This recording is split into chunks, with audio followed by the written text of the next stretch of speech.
Hello दोस्तों, आज इस वीडियो में हम बात करेंगे क्लासिक लोड बैलेंसर के बारे में।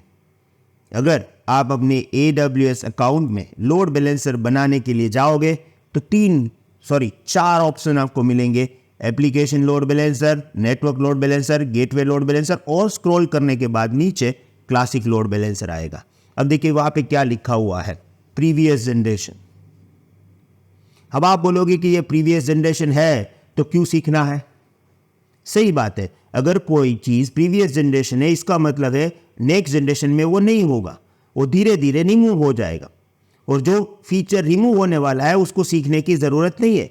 आप सही हो, आप एग्ज़ाम में भी इसका कोई क्वेश्चन नहीं पाओगे, क्योंकि AWS कभी भी प्रीवियस जनरेशन रिसोर्सेज या प्रीवियस जनरेशन सर्विसेज के बारे में क्वेश्चन नहीं करेगा। वो आपको क्वेश्चन करेगा जो लेटेस्ट वन है उसके बारे में। पर इंटरव्यू में जो लोग बैठे हैं ना, वो नहीं समझते। जैसे अगर आप इंटरव्यू में गए और किसी ने आपको पूछ लिया कि लोड बैलेंसर में कितने टाइप के होते हैं, आपको 4 बोलना पड़ेगा। अब उसमें आप वो बोलेगा कि क्लासिक लोड बैलेंसर बताओ, क्यों उसको AWS ने रिमूव किया वो बताओ।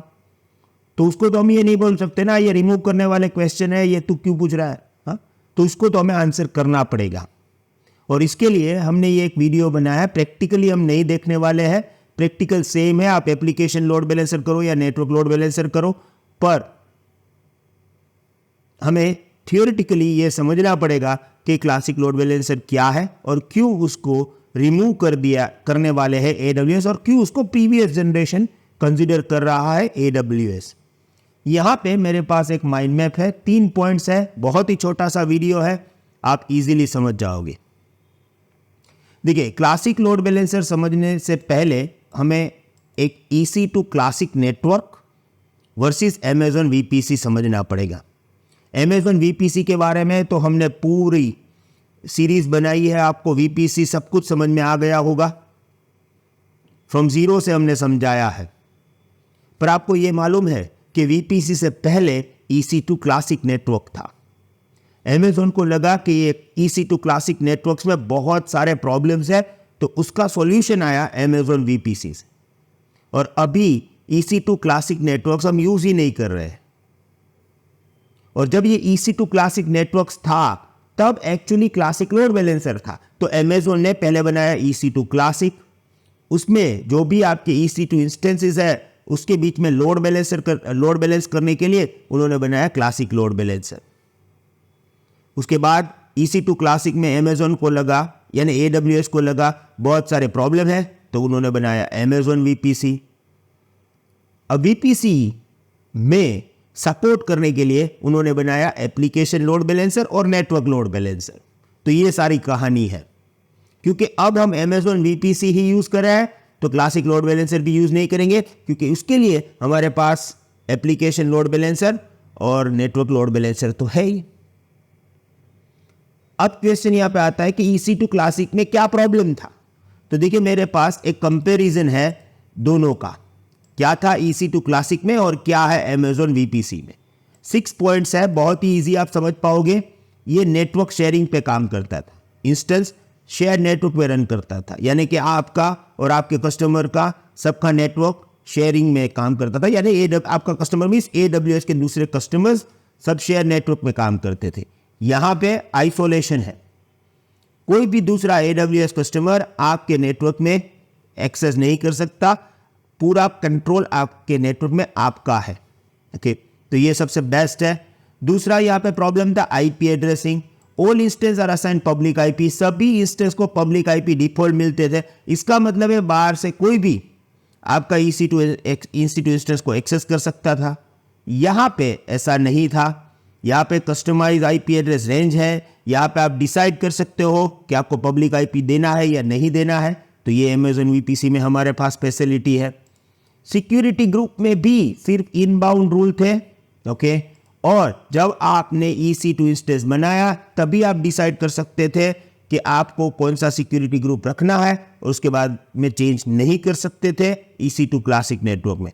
अब हमारे पास सिक्योरिटी ग्रुप में इनबाउंड रूल है, आउटबाउंड रूल है, और हम सिक्योरिटी ग्रुप को चेंज भी कर सकते हैं इंस्टेंस क्रिएट करने के बाद।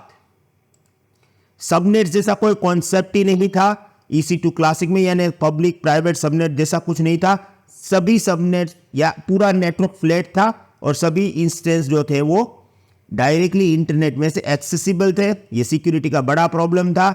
यहाँ पे हम सबनेट क्रिएट कर सकते हैं और हमारे पास पब्लिक सबनेट है, प्राइवेट सबनेट है, ये सब फैसिलिटीज अवेलेबल है VPC में। कंट्रोल लिमिटेड कंट्रोल था क्योंकि पब्लिक IP डायरेक्टली दे देते थे, पब्लिक सबनेट प्राइवेट सबनेट वाला नहीं था।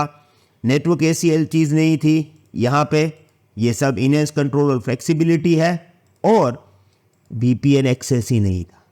VPN एक्सेस का मतलब क्या है? आप अपने ऑन प्रीमाइसेस इंफ्रास्ट्रक्चर को AWS के साथ कनेक्ट करने के लिए जो VPN फैसिलिटी जो हमें VPC में मिलती है, हमने प्रैक्टिकली VPN किया है और उसमें एक बहुत ही अच्छा कमेंट भी था कि सर हमने YouTube में एक भी जगह पे VPN का प्रैक्टिकल नहीं देखा है, आपने ये प्रैक्टिकल VPN का हमें दिखाया है। ओके, तो हमने प्रैक्टिकल भी किया है। वो फैसिलिटी VPC में है, EC2 क्लासिक नेटवर्क में नहीं थी। तो ये सब 6 प्रॉब्लम, उससे ज़्यादा भी है पर मैंने 6 मेन हाईलाइटेड किया है। इसके कारण AWS ने EC2 क्लासिक को बंद करके Amazon VPC में मूव कर दिया। इसका रिटायरमेंट प्रोसेस है, राइट। तो देखिए ये EC2 क्लासिक नेटवर्क का रिटायरमेंट प्रोसेस के लिए 3 चीज़ें हैं जो हाईलाइट करनी पड़ेगी मुझे।